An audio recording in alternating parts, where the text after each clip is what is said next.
Well, hey, if you'll allow me, I'd like to speak about resting in God's presence.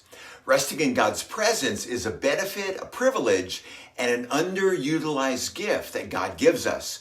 We tend to overlook this gift and wait until crisis mode before we run to God. But listen to this.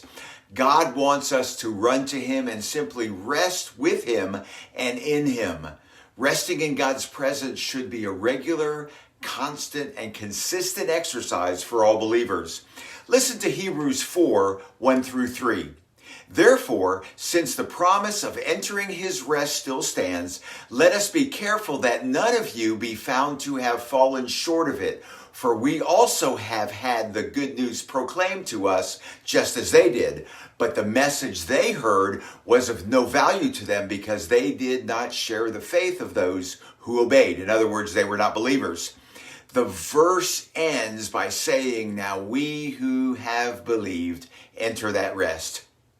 Resting in God's presence requires that we turn off the TV, that we put down the smartphone, that we log out of social media, and we remove ourselves from any outside distraction or influence. Plus, resting in God's presence requires time.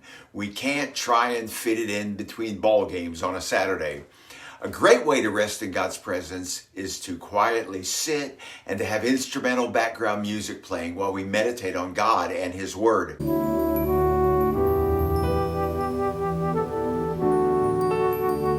I recommend instrumental worship music because words can be a distraction.